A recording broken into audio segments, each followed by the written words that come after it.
Hey, welcome boys and girls back to another week of SWAT, Students with This Target.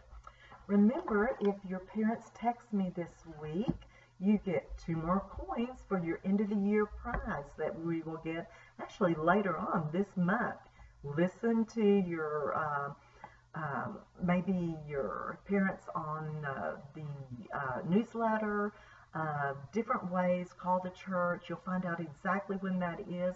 Each teacher will try to contact you to make sure you know about it so that we can have our end of the year celebration. It's going to be fun. But tonight, I want you to do something special for me today. I want you to take time, run to either your bed or by the TV or wherever you have it, and grab your favorite pillow. That's right, your favorite pillow, the one you sleep with or cuddle up with or whatever all the time. I'm going to count to 10. Go get it. Ready? 1, 2, 3, 4, 5, 6, 7, 8, 9, 10. Are you back? I hope so. I got mine while I was counting. This is my favorite pillow. What's it look like? It's called a dog bone pillow because it looks like a dog bone. I can't even find a new one to buy one. So I take special care of this one. It stays on my bed unless I'm going on a trip, and if it's on a trip, I take it with me so I can put it right behind my head while I travel in the car. I love my dog bone pillow. It is my special pillow. What I want you to do this week with your pillow is to take a selfie or have your mom and dad maybe text me a picture of you with your special pillow.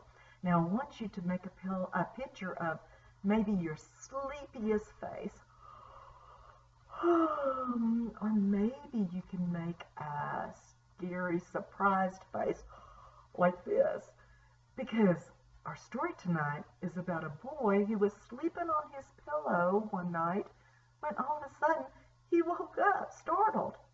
He heard something. You know what he heard? He heard someone calling his name. Samuel. Samuel. Samuel woke up. He looked around. Nobody was there. Well, what would you do if you heard somebody call your name and looked around and nobody was there? You'd probably run to mom and dad, right? Say, did you call me? What's up?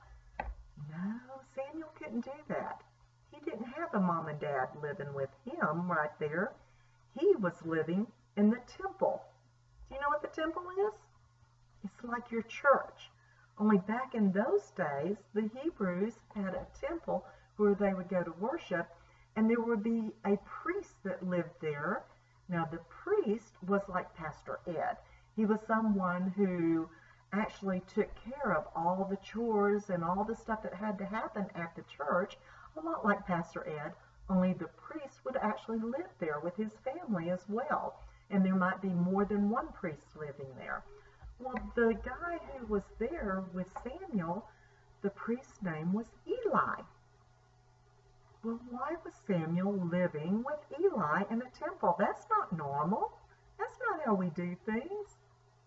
Well, years before Samuel was even born, his mama couldn't have any children. And every year she would just cry and say, I want a son, I want a son. And her husband would say, oh, but I love you, Hannah.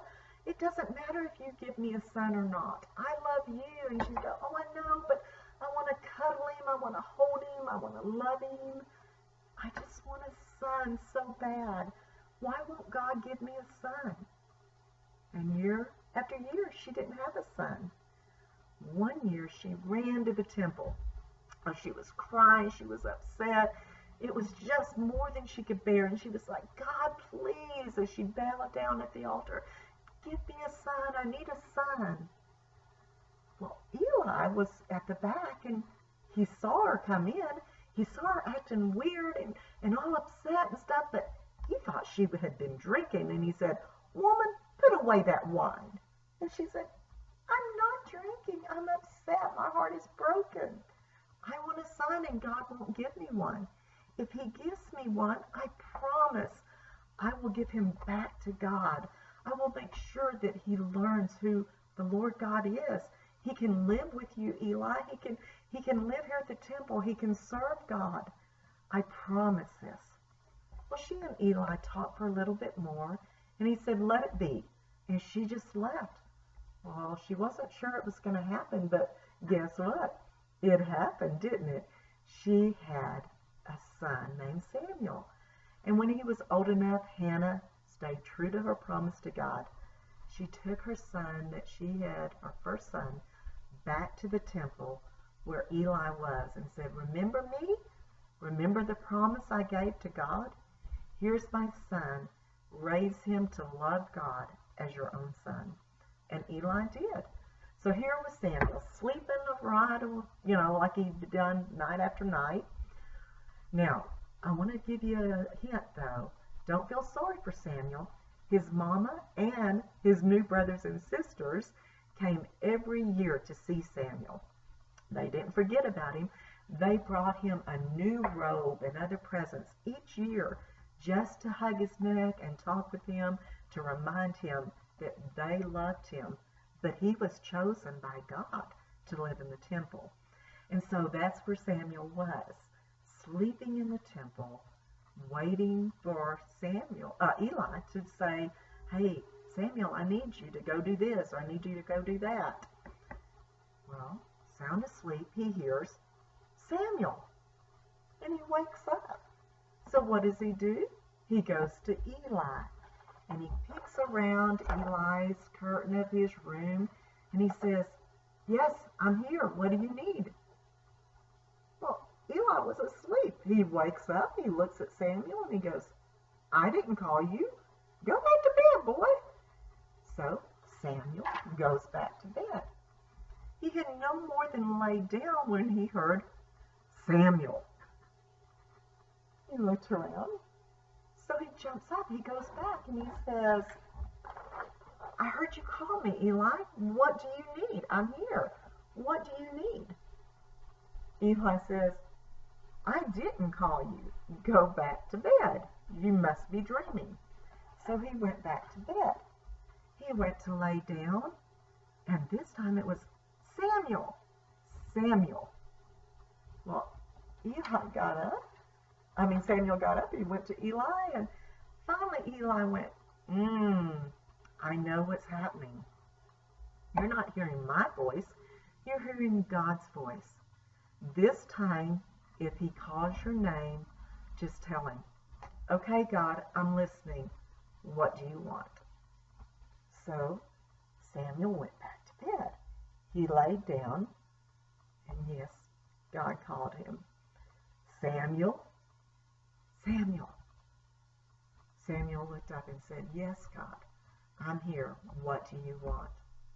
And God told him, Eli's sons are not being good sons.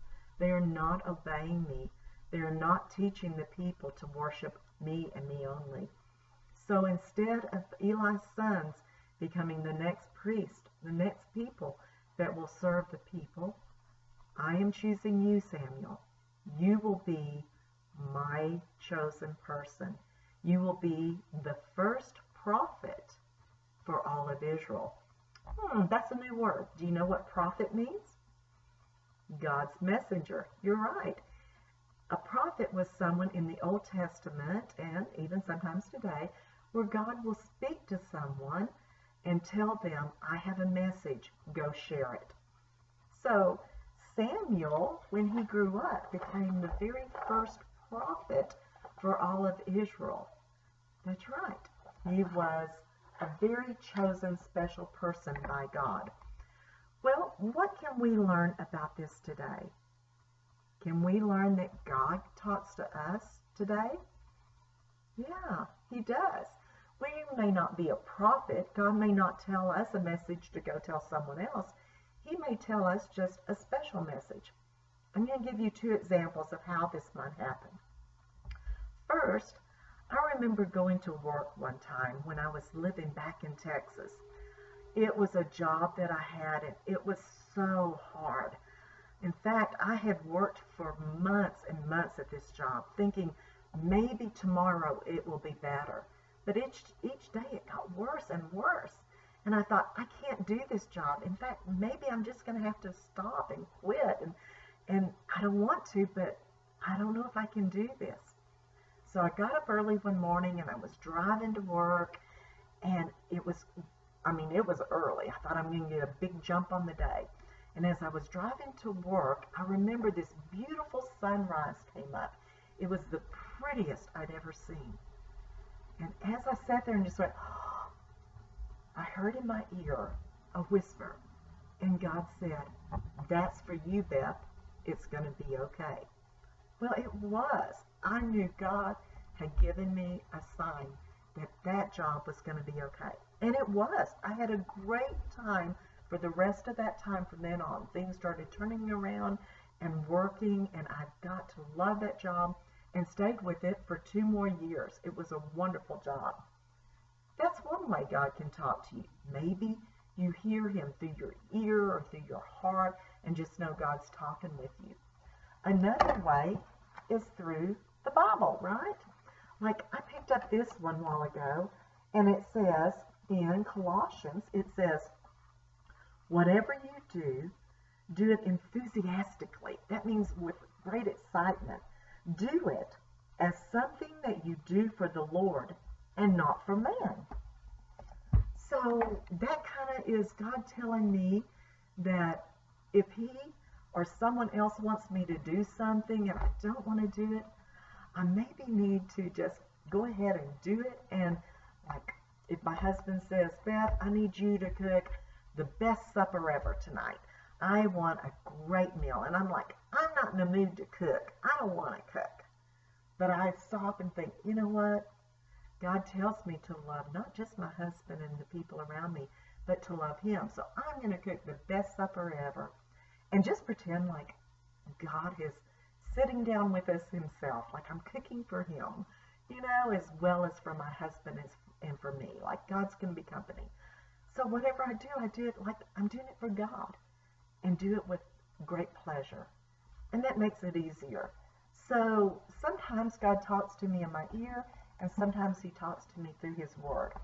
So this week, remember, 1, to send me a picture of you and your favorite pillow, and 2, whatever you do, listen to God's voice. Listen and see if he's going to talk to you, either through the Bible when you're reading it or your parents reading it with you, or maybe just as you talk to him through prayer. Maybe he'll be able to say an answer back if it's a question you're having. Just be sure and listen to him. Whatever you do, remember to love him with all your heart, with all your soul, and with all your mind. And then love your neighbor as yourself. Love y'all. Bye.